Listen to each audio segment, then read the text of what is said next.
مجھے ونی مت کریں امو جان، میں کہیں نہیں جاؤں گی۔ وہ ماں کے قدموں میں گری رونے لگی، لیکن پھر بھی اسے ونی کر کے سردار انیس کی حویلی بھیج دیا گیا۔ اسے حویلی والوں کا ظلم و ستم سہتے 1 مہینہ ہو چکا تھا، لیکن ابھی تک اس کا سامنا سردار انیس سے نہیں ہوا تھا۔ ایک دن دودھ ابل کر چولہے سے گر گیا، جس پر بڑی سائی نے اسے بیلن سے مارتے ہوئے سردار انیس کے قدموں میں پھینکا۔ وہ روتے ہوئے بولی، معاف کر دیں سائیں، دوبارہ غلطی نہیں ہوگی۔ جبکہ سائیں سردار انیس بت بنا روتی ہوئی ایمان کو دیکھ رہا تھا۔ سردار انیس نے ایک پل کے لیے بھی اپنی آنکھیں ایمان کے چہرے سے نہیں ہٹائیں۔ وہ زمین پر پڑی سسک رہی تھی۔ بازو پر بیلن کے نیلے نشان صاف نظر آ رہے تھے اور ہاتھ تھر تھر کانپ رہے تھے۔ بڑے سائیں کا غصہ ابھی بھی ٹھنڈا نہیں ہوا تھا۔ یہ لائے ہو تم اس خاندان کی لڑکی کو؟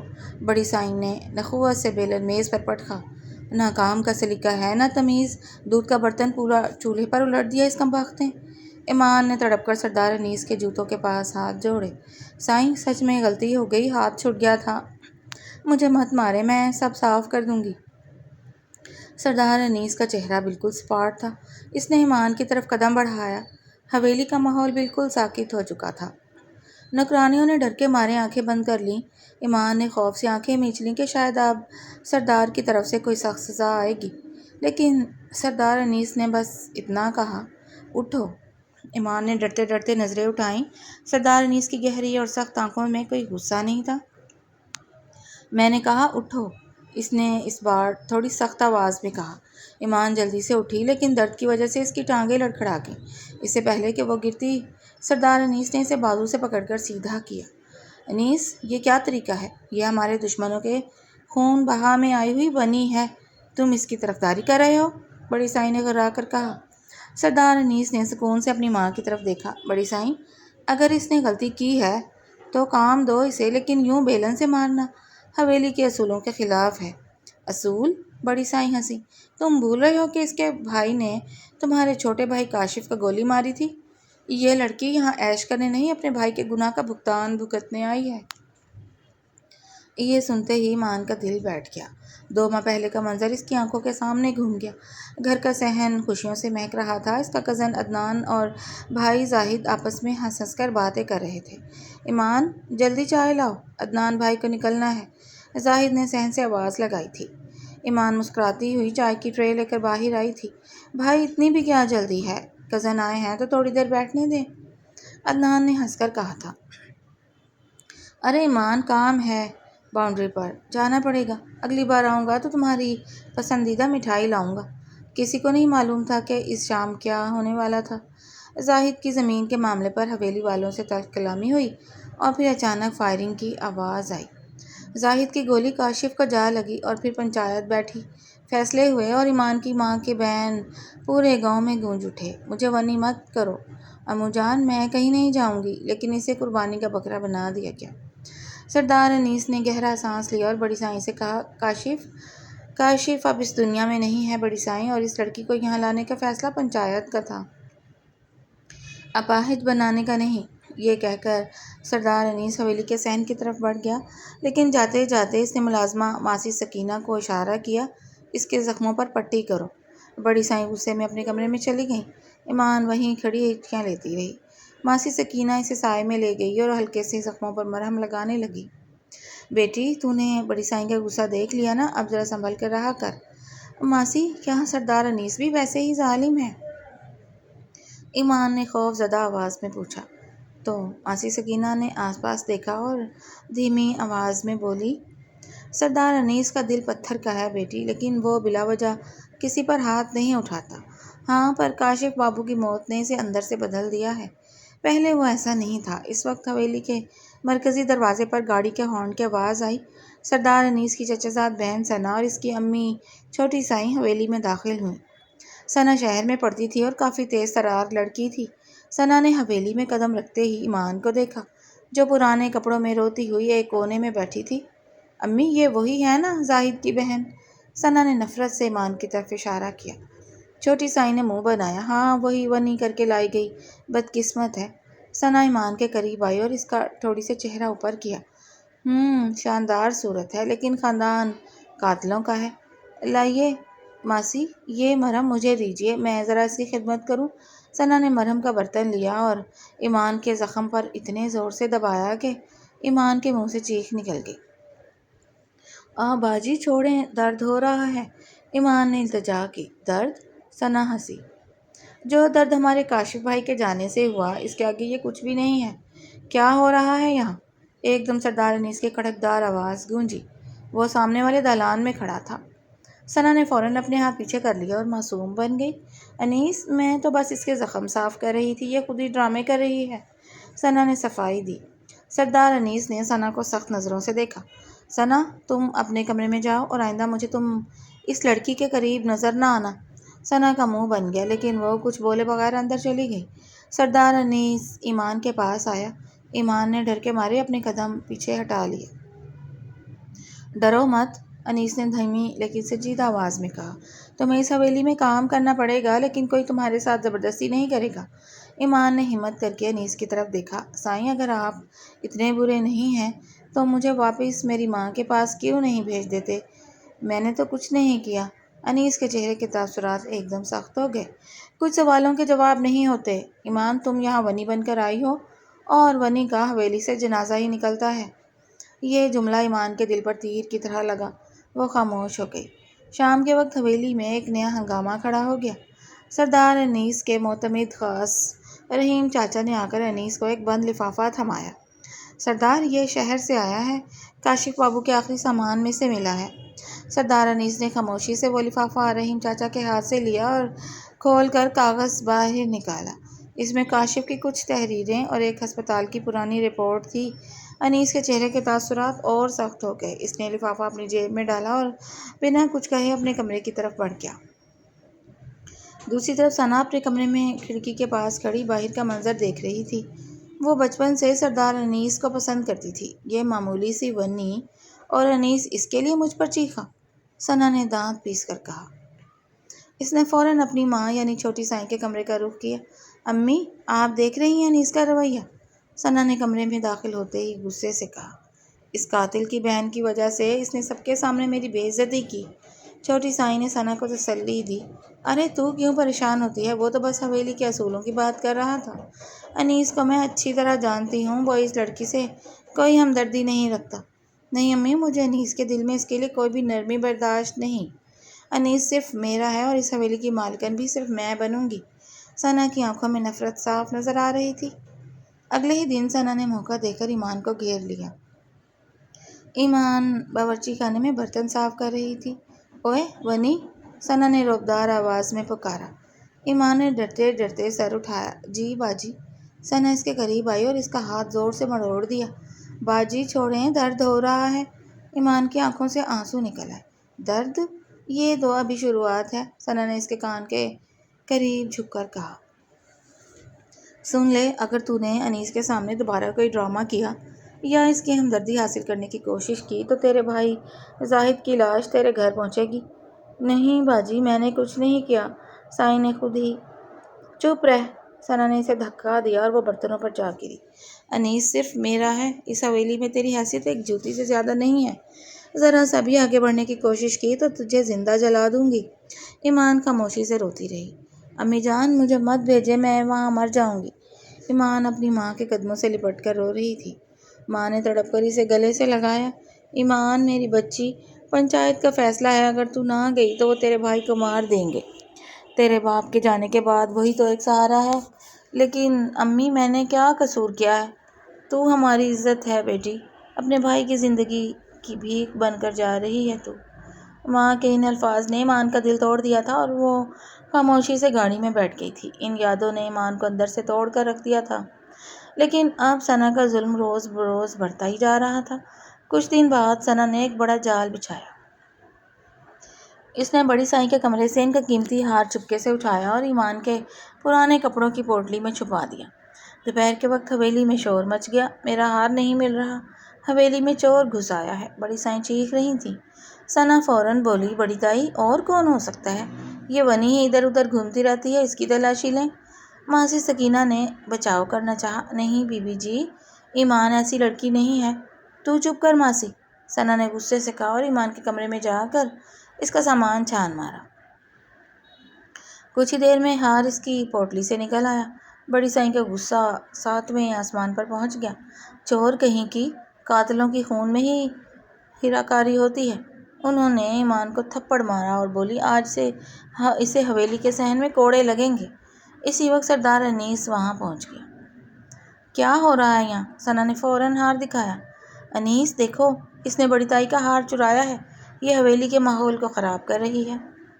انیس نے ایمان کی طرف دیکھا جو سر جھکائے رو رہی تھی۔ کیا تم نے یہ لیا ہے؟ سائیں اللہ کی قسم میں نے نہیں لیا، مجھے نہیں معلوم یہ یہاں کیسے آیا، ایمان نے تڑپ کر کہا۔ بڑی سائیں غصے سے بولیں، انیس اب بات بہت آگے نکل چکی ہے، اس خاندان کی نیت خراب ہے، میں اب اس لڑکی کو اس حویلی میں 1 منٹ برداشت نہیں کروں گی جب تک تم میری بات نہیں مانتے۔ کون سی بات بڑی سائیں؟ انیس نے پوچھا۔ تمہیں ثنا سے ابھی شادی کرنی ہوگی، بڑی سائیں نے حتمی لہجے میں کہا۔ اگر تم ثنا سے نکاح کرو گے تو حویلی کا وقار قائم رہے گا اور اس ونی کو اس کی اصلی جگہ معلوم ہوگی، ورنہ میں آج ہی حویلی چھوڑ کر چلی جاؤں گی۔ ثنا کے چہرے پر فتح کی مسکراہٹ آ گئی، اس کی چال کامیاب ہو چکی تھی۔ انیس نے کچھ دیر خاموشی سے اپنی ماں کو دیکھا اور پھر ایمان پر نظر ڈالی جس کی آنکھوں میں بے بسی تھی۔ انیس پر ماں کے فیصلے کا شدید دباؤ تھا۔ ٹھیک ہے بڑی سائیں، انیس نے سنجیدہ اور سرد آواز میں کہا، اگر آپ یہی چاہتی ہیں تو اگلے ہفتے ثنا سے نکاح ہو جائے گا۔ یہ سنتے ہی ثنا کی خوشی کی کوئی انتہا نہ رہی، لیکن ایمان کے دل میں جیسے کوئی چیز ٹوٹ کر بکھر گئی۔ اس رات ایمان صحن کے ایک کونے میں اکیلی بیٹھی تھی۔ رات کی تاریک فضا میں اس نے اپنے ماضی کے خوبصورت دن یاد کیے، وہ دن جب اس کی سہیلی سدرا اور کزن فاطمہ اس کے ساتھ بیٹھ کر ہنسی مذاق کرتی تھیں۔ ایمان دیکھنا، تیرا شوہر کوئی شہزادہ ہوگا، سدرا نے ہنستے ہوئے کہا تھا۔ ایمان شرما گئی تھی۔ چل ہٹ، مجھے ابھی کوئی شادی وادی نہیں کرنی، مجھے تو بس پڑھنا ہے۔ فاطمہ نے اس کے گال کھینچے۔ ہاں ہاں دیکھتے ہیں، جب شہزادہ آئے گا تو کیسے منع کرے گی۔ ایمان کے گالوں پر آنسو بہنے لگے۔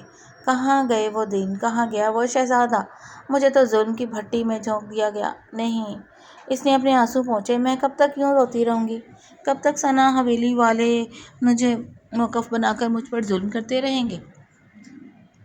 اگر میں گھر بھاگ بھی گئی تو میرے بھائی کو مار دیا جائے گا، بھاگنا حل نہیں ہے۔ ایمان نے اپنے کانپتے ہوئے ہاتھوں کو مضبوطی سے بھینچا۔ مجھے اپنا حق لینا ہوگا، اگر میں ونی بن کر آئی ہوں تو اس کا مطلب یہ نہیں کہ میں ان کی غلام ہوں، مجھے ہوشیار ہونا پڑے گا، ثنا کے اس جھوٹے جال کو ناٹک بنانا پڑے گا۔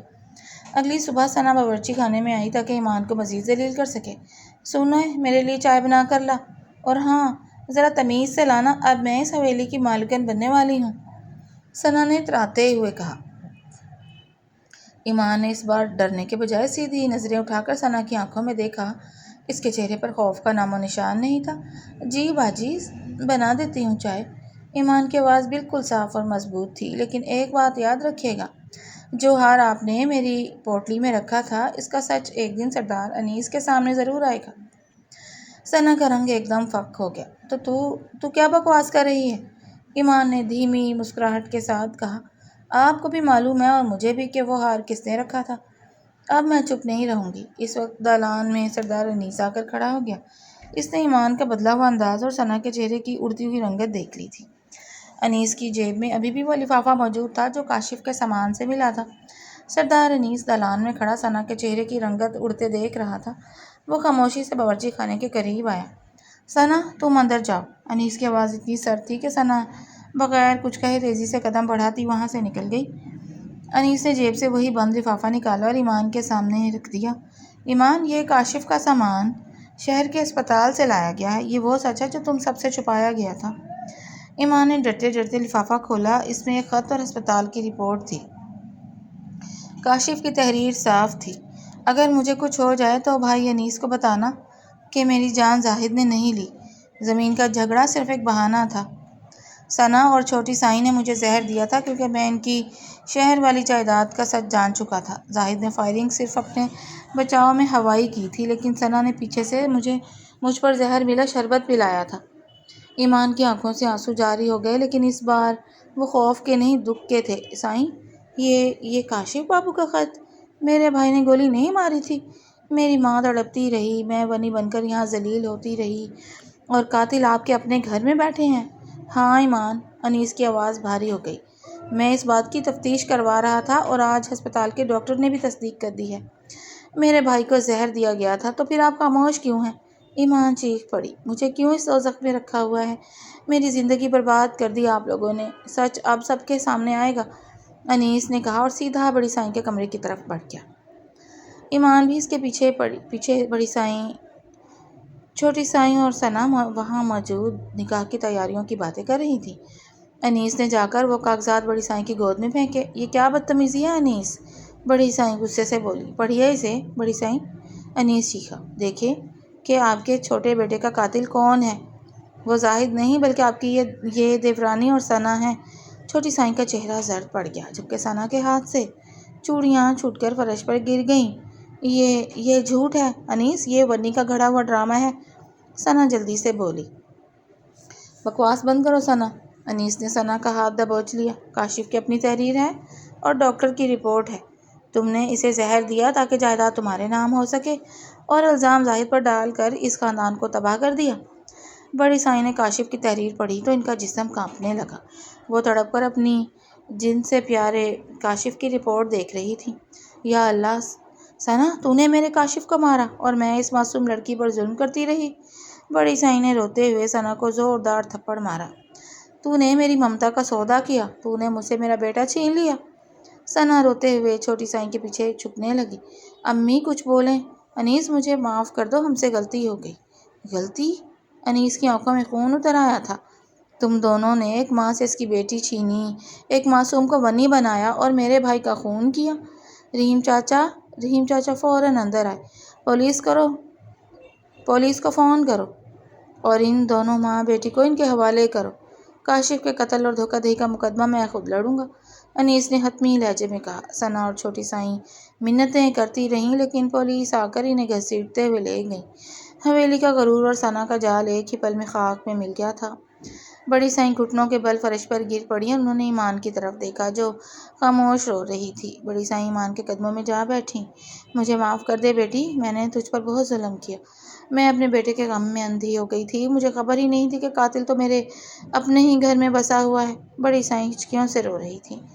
ایمان نے بڑی سائیں کو اٹھایا۔ بڑی سائیں معافی اللہ سے مانگیں، آپ نے تو میری ماں کی گود اجاڑ دی تھی، مجھے غنی بنا کر میری عزت اور زندگی سب چھین لیا۔ انیس ایمان کے پاس آیا، اس کی آنکھوں میں شدید شرمندگی اور پچھتاوا تھا۔ ایمان، میں تمہاری زندگی کا یہ دن تو واپس نہیں لا سکتا لیکن تمہیں تمہاری آزادی دے سکتا ہوں۔ تمہاری ماں اور بھائی زاہد باہر گاڑی میں موجود ہیں، میں نے انہیں بلایا تھا۔ ایمان نے حیرت سے انیس کی طرف دیکھا۔ حویلی کے دروازے پر ایمان کی ماں اور اس کا بھائی زاہد کھڑے تھے۔ ماں نے جیسے ہی ایمان کو دیکھا وہ دوڑ کر اس سے لپٹ گئی۔ ایمان میری بچی، ماں زاروں قطار رو پڑی۔ تو زندہ ہے میری جان، مجھے معاف کر دے، میں نے تجھے اس دوزخ میں دھکیلا تھا۔ ایمان اپنی ماں کے گلے لگ کر کھل کر روئی۔ اس کے مہینوں کا درد، وہ بیلن کے نشان، وہ ثنا کی ذلتیں سب آنسو بن کر بہہ گئے۔ زاہد آگے بڑھا اور ایمان کے سر پر ہاتھ رکھا۔ ایمان، مجھے معاف کر دے میری بہن، میری وجہ سے تو نے یہ سب سہا۔ نہیں بھائی، آپ کی کوئی غلطی نہیں تھی، ایمان نے سسکتے ہوئے کہا۔ انیس زاہد کے قریب آیا اور اس کے سامنے ہاتھ جوڑ دیے۔ زاہد، میں تم سے اور تمہاری والدہ سے معافی مانگتا ہوں، پنچایت کا فیصلہ غلط تھا اور ہم نے تم پر بے بنیاد الزام لگایا۔ ونی کا یہ گندا رواج آج سے اس حویلی میں ہمیشہ کے لیے ختم ہوتا ہے۔ ایمان گاڑی کے پاس کھڑی تھی کہ سردار انیس اس کے قریب آیا۔ اس کے چہرے پر ابھی بھی شرمندگی کے تاثرات تھے۔ ایمان، تمہارا سامان گاڑی میں رکھوا دیا ہے، انیس نے دھیمی آواز میں کہا۔ ایمان نے پیچھے مڑ کر دیکھا، اس کے چہرے پر اب وہ پرانا خوف نہیں تھا۔